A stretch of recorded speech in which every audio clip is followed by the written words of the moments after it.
Mon mari n'a jamais voulu de Marvin, et il ne l'a jamais aimé, a un jour confessé sa mère, Alberta. Le pire, c'est qu'il ne voulait pas non plus que je l'aime. Il était le prince de la soul, la voix derrière What's Going On et Sexual Healing. Mais pendant que le monde dansait sur sa musique, Marvin se noyait dans la douleur, battu dans son enfance, tourmenté par l'addiction, sombrant dans la paranoïa. Il avait offert une arme à feu à son père, pour sa protection. Ce cadeau allait sceller une fin encore plus tragique. Comment un homme capable de créer tant de beauté a-t-il pu vivre dans une telle souffrance? Voici l'histoire de la brillance de Marvin Gaye, de sa déchéance et du chagrin caché derrière les gros titres. Le garçon que son père n'a jamais aimé. Marvin Pentz Gay Jr., connu du monde entier sous le nom de Marvin Gaye, est né en 1939. Son premier foyer n'avait rien d'un vrai foyer. Il s'agissait d'un logement dans les Fairfax Apartments, un projet de logement délabré situé dans le Southwest Waterfront, un quartier que lui et ses amis d'enfance appelaient Simple City, pour sa combinaison chaotique de misère urbaine et de négligence rurale. Les appartements manquaient d'eau courante, d'électricité et d'espace. Des baraques surpeuplées, des murs en ruine et des ruelles remplies d'immondices composaient les premiers souvenirs de Marvin. Il était le deuxième de 4 enfants nés d'Alberta Gay, une femme de ménage, et du révérend Marvin Gaye Sr., un prédicateur pentecôtiste de rue au tempérament instable et au code moral inflexible. Le foyer était dominé par une religion oppressante, issue de l'Église de Dieu, une branche fusionnant ferveur pentecôtiste et conservatisme extrême. Ce système de croyance, et l'homme qui l'incarnait, ont façonné la vie de Marvin par la violence, la peur et la confusion. Dès l'âge de 4 ans, Marvin chantait dans l'église de son père. La musique devint sa seule source constante de réconfort dans un monde instable. Pourtant, bien que son père fût un pianiste accompli, il n'encouragea jamais son talent avec bienveillance. Marvin décrivait son père comme un roi très particulier, changeant, cruel et tout-puissant. Lui et ses frères et sœurs racontèrent que les corrections étaient fréquentes, déclenchées par des fautes minimes, emprunter une brosse à cheveux, rentrer trop tard ou mal réciter un verset biblique. Sa sœur Jeanne déclara plus tard « De 7 ans jusqu'à l'adolescence, la vie de Marvin à la maison se résumait à une série de corrections brutales. Les sévices étaient constants et profondément psychologiques. Tous les enfants faisaient pipi au lit, un symptôme souvent associé au traumatisme. Leur père les battait aussi pour cela. Alberta, leur mère, tentait de protéger ses enfants, surtout Marvin, mais elle vivait elle-même dans la peur. « Mon mari n'a jamais voulu Marvin », confia-t-elle. Il disait ne pas croire que Marvin était son fils. Mais quoi qu'il en soit, il ne l'aimait pas. Et pire encore, il ne voulait pas que je l'aime. Ce rejet, Marvin l'a internalisé. Il dira plus tard, « Sans ma mère, je pense que j'aurais été un de ces enfants suicidés qu'on lit dans les journaux. » Obtenir l'amour de son père était, selon lui, l'objectif ultime de mon enfance. Un objectif qu'il n'a jamais atteint. Un aspect particulièrement complexe et traumatisant de son enfance fut la réputation de son père dans le quartier. Il portait des vêtements féminins à la maison.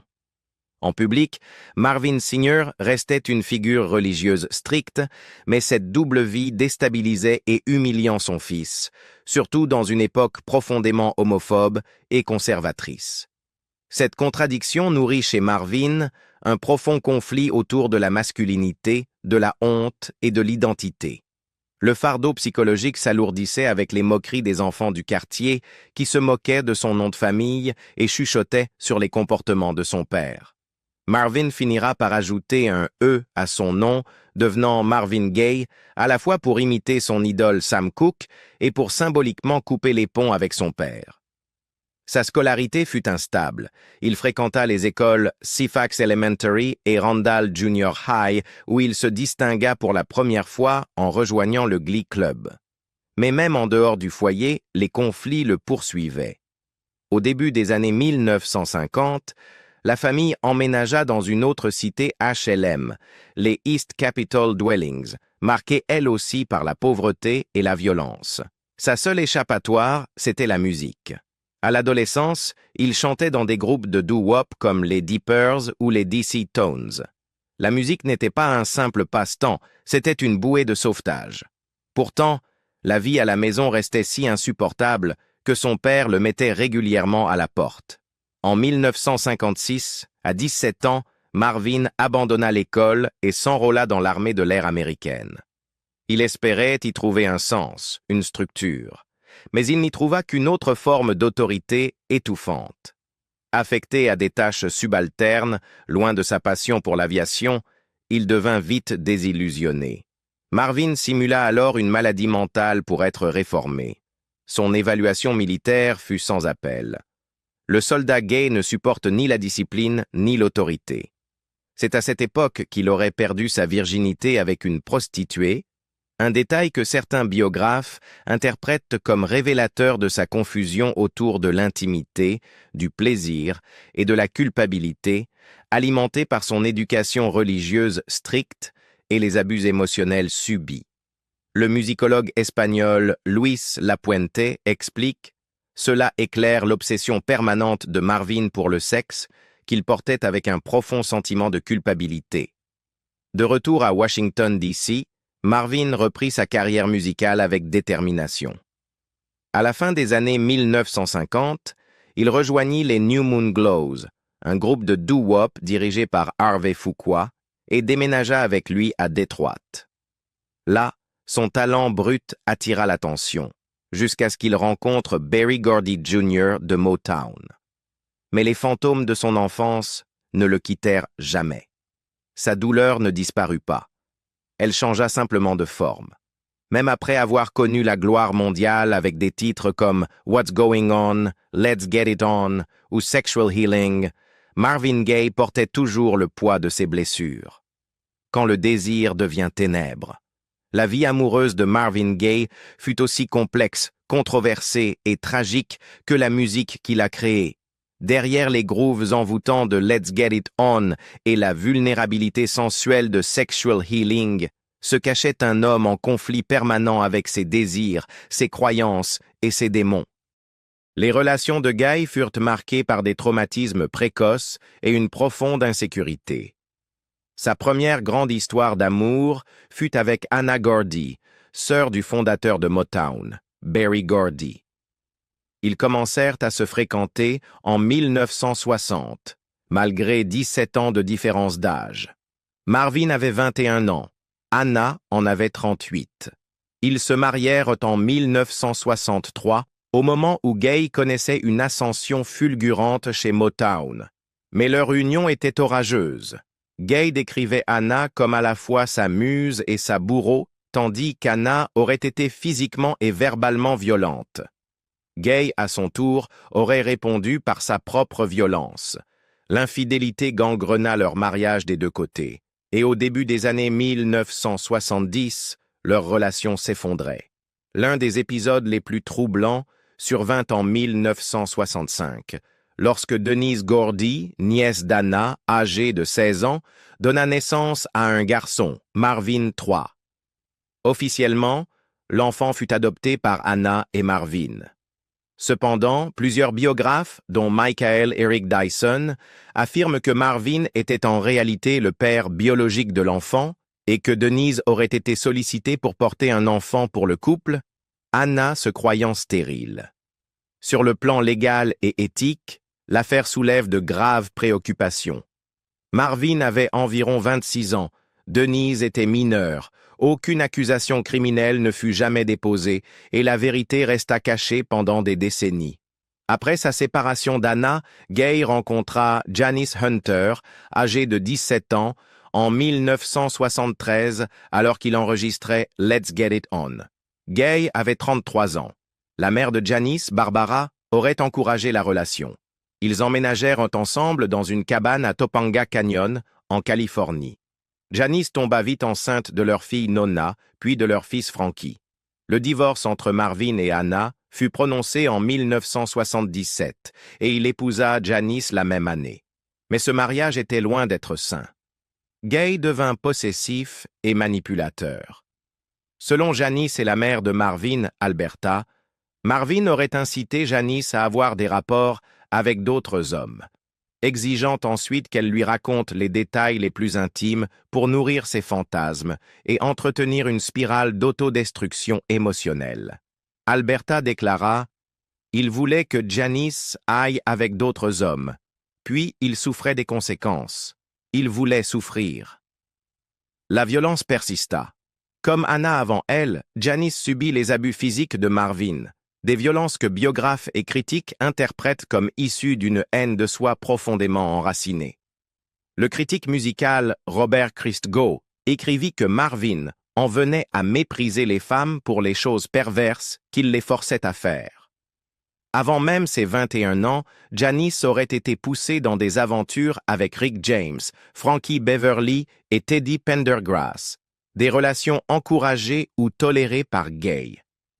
Il projetait sur elle ses fantasmes sexuels, souvent marqués par le voyeurisme, le masochisme et la manipulation émotionnelle. Dans des interviews, Gay reconnaissait que sa sexualité avait été façonnée par Anna Gordy, qui lui avait enseigné des astuces qu'il aurait ensuite imposées à Janice. De façon troublante, il partageait même ses détails intimes avec sa propre mère, brouillant encore davantage les frontières déjà floues de son intimité. Ses obsessions pour la domination, la jalousie et l'humiliation apparaissaient également dans ses chansons, notamment I Want You, directement inspirée de sa relation tumultueuse avec Janice. Les vues de Gay sur la sexualité étaient souvent paradoxales. Profondément croyant mais dépendant au plaisir charnel, il tenta de fusionner spiritualité et sexualité dans sa musique. Ce conflit intérieur transparaît particulièrement dans Sexual Healing, écrite lors de son exil volontaire en Belgique après des années de dépression et d'addiction à la cocaïne. La chanson, coécrite avec David Ritz, naquit d'une blague de ce dernier en découvrant la vaste collection de pornographie de Gay. Tu as besoin d'une guérison sexuelle. Gay lutta également avec son identité de genre et sa fluidité sexuelle. Il confia à Ritz qu'il lui arrivait, comme son père, de porter des vêtements féminins en privé. Des rumeurs circulèrent sur des expériences homosexuelles, notamment l'affirmation de Quincy Jones en 2018, selon laquelle Marvin Gaye aurait eu une liaison avec Marlon Brando. Affirmation vigoureusement démentie par la famille de Gay. Son fils, Marvin III, déclara que son père était un homme à femme, mais sans préjugés envers les homosexuels. Après son divorce avec Janice en 1981, Gay enchaîna les relations instables. Il fréquenta brièvement la mannequin néerlandaise Eugénie Wyss et l'aristocrate britannique Lady Edith Foxwell. En 1983, il s'engagea avec Deborah Decker, qui affirma être enceinte de lui avant de faire une fausse couche. Gay l'installa dans un appartement à West Hollywood pour la protéger des tensions familiales. La turbulence émotionnelle de Gay se reflétait dans ses derniers enregistrements. Des titres comme Sanctified Lady, Savage in the Sack et Masochistic Beauty témoignent d'une obsession croissante pour la dégradation sexuelle, la culpabilité religieuse et la domination. Ces morceaux, publiés à titre posthume dans l'album Dream of a Lifetime, offrent un aperçu brut de la psyché fracturée de Gay. Dans Masochistic Beauty, il rappe avec un faux accent britannique, ordonnant à une femme de lui obéir dans des fantasmes BDSM. Il y mêle sadomasochisme et imagerie religieuse, disant à la femme qu'elle doit se soumettre à lui, sous peine de se couper de Dieu. Chez lui, la douleur n'était pas qu'un symbole de l'amour. Elle en devenait le canal. Il raconta un jour avoir surpris Anna au lit avec un autre homme et avoir ressenti un mélange étrange d'humiliation et d'excitation. « J'ai toujours été obsédé par l'idée qu'un autre homme fasse l'amour à ma femme, » avoua-t-il. « Dans mon fantasme, cet homme est toujours plus puissant que moi. Lui seul peut la satisfaire. Moi, je ne fais que regarder. » La vie amoureuse de Marvin Gaye fut tragique parce qu'elle ne reposait pas sur l'affection, mais sur la dysfonction, le contrôle et le traumatisme.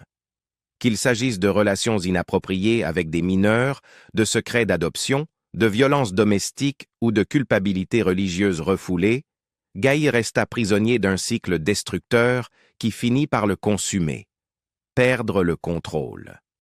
Avec tant de tragédies, abus, célébrités, trahisons, la question n'était jamais de savoir si Marvin Gaye sombrerait dans l'addiction, mais quand cela arriverait. Il commença à consommer des drogues dès le début de sa carrière musicale. À la fin des années 1950 et au début des années 1960, alors qu'il chantait avec Harvey and the Moon Glows, Gaye devint un gros consommateur de marijuana, une habitude qu'il conserva toute sa vie. Au début des années 60, il découvrit la cocaïne, qu'il consommait d'abord en la frottant sur ses gencives ou en l'ingérant, car il n'aimait pas la méthode du sniff. Avec le temps, sa consommation s'intensifia. À la fin des années 1970, son addiction s'aggrava et il commença à fumer de la cocaïne sous forme de freebase, une méthode bien plus dangereuse, procurant un effet plus intense, plus rapide, mais avec des conséquences dévastatrices sur le corps et l'esprit.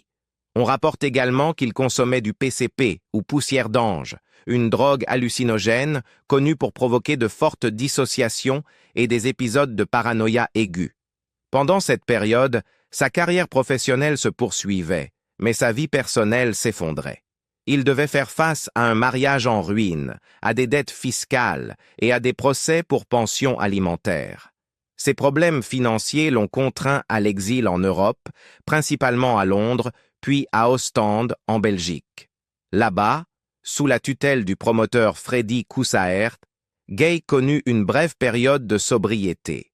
Kousaert instaura une discipline stricte, l'éloignant de ses influences destructrices et lui apportant un cadre et un soutien émotionnel. C'est durant cette période qu'il enregistra ce qui allait devenir son grand retour commercial. L'album Midnight Love, porté par le tube Sexual Healing, qui remporta un Grammy Award. Mais cette sobriété fut de courte durée. De retour aux États-Unis fin 1982, Gaye rechuta rapidement. La pression de la célébrité, les traumatismes non résolus et une paranoïa grandissante anéantirent les progrès réalisés en Belgique. Son comportement devint de plus en plus erratique. Convaincu que quelqu'un cherchait à l'assassiner, il portait régulièrement un gilet pare-balles. Il engagea des gardes du corps armés, refusait de prendre l'ascenseur et ordonnait à ses chauffeurs de limousine de prendre des itinéraires compliqués pour semer d'éventuels poursuivants.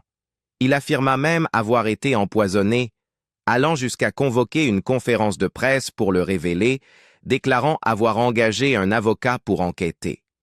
Lors de la tournée Sexual Healing en 1983, sa santé mentale continua de se détériorer. Malgré le succès commercial de la tournée, Gaye était rongé par l'anxiété et l'instabilité émotionnelle. Il n'acceptait de boire que de l'eau donnée par sa sœur Zeola, craignant d'être empoisonné. Il fut hospitalisé en Floride pour épuisement, et ses proches affirmaient qu'il avait la conviction que chaque ville de la tournée pourrait être la dernière. Son ex-épouse Janice Hunter écrivit dans ses mémoires After the Dance que Gaye était tourmenté par le doute et la peur. Selon Zeola, il souffrait d'une paranoïa extrême, persuadé qu'on le suivait et qu'un complot était en cours pour le tuer. À un moment donné, Gaye offrit à son père, Marvin Gaye Sr., une arme à feu, pour sa protection. Dans un sinistre retournement du destin, ce geste allait sceller l'un des chapitres les plus tragiques de sa vie. La consommation de drogue de Gaye n'était pas motivée uniquement par la recherche de plaisir. Elle était souvent liée à l'automutilation. En 1983, il aurait tenté de se suicider à 2 reprises, dont une fois en ingérant près de 30 grammes de cocaïne en moins d'1 heure. Sa consommation était devenue rituelle, compulsive.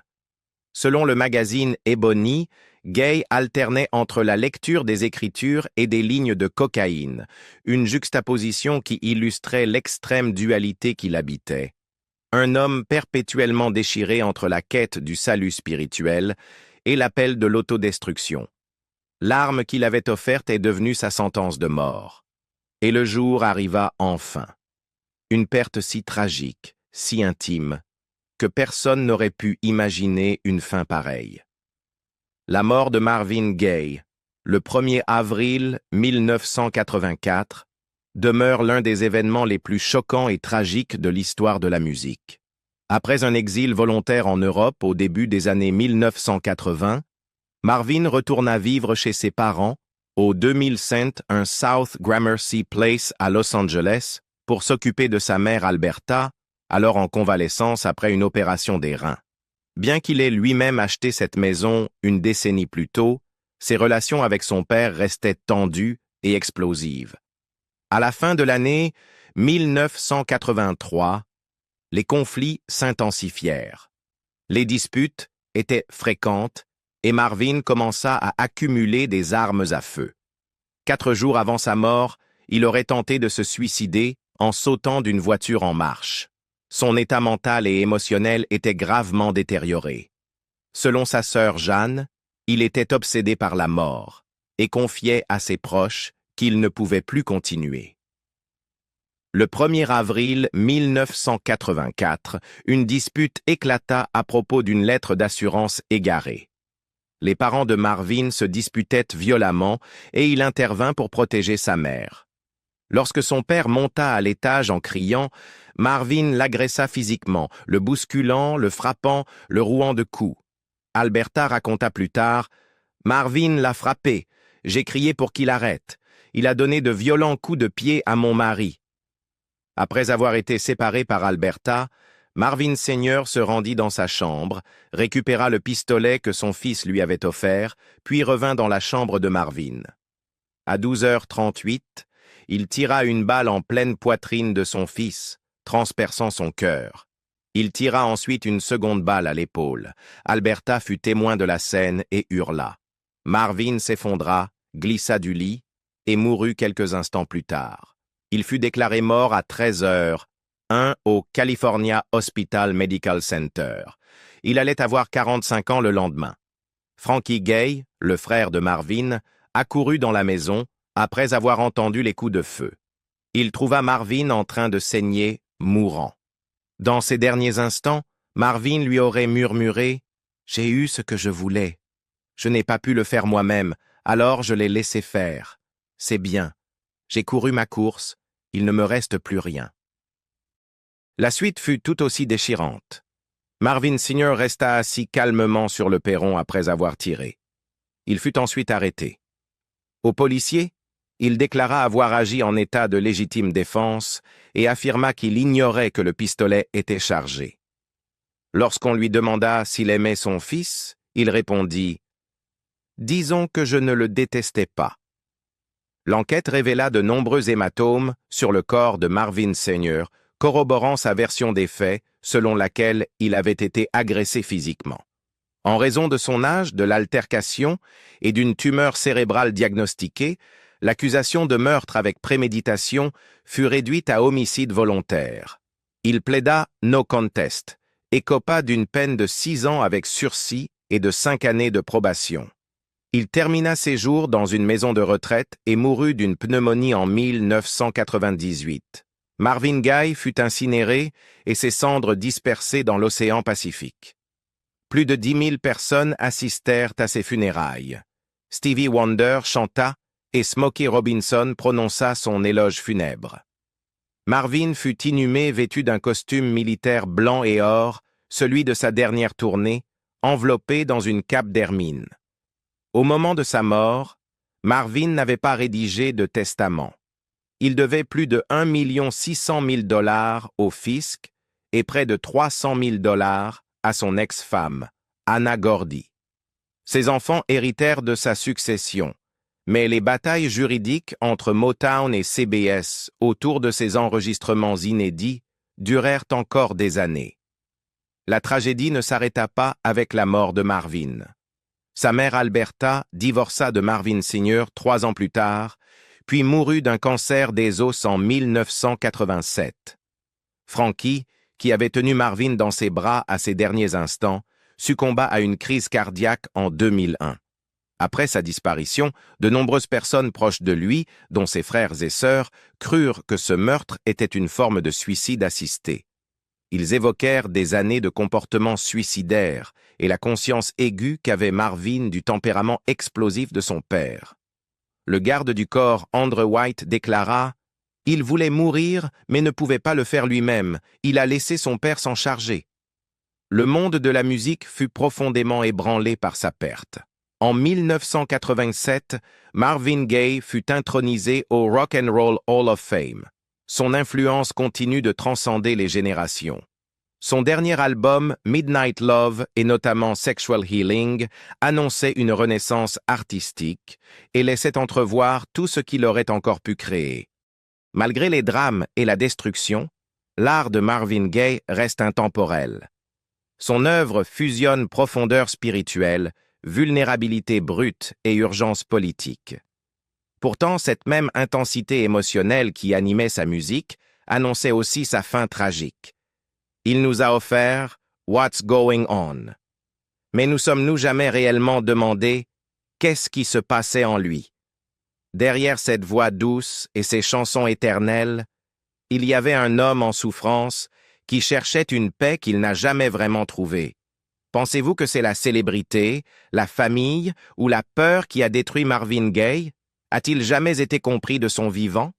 Si cette histoire vous a ému, cliquez sur « J'aime ». Partagez vos impressions en commentaire et abonnez-vous pour découvrir d'autres vérités cachées derrière les icônes. Parce que derrière les projecteurs, il y a toujours une autre face.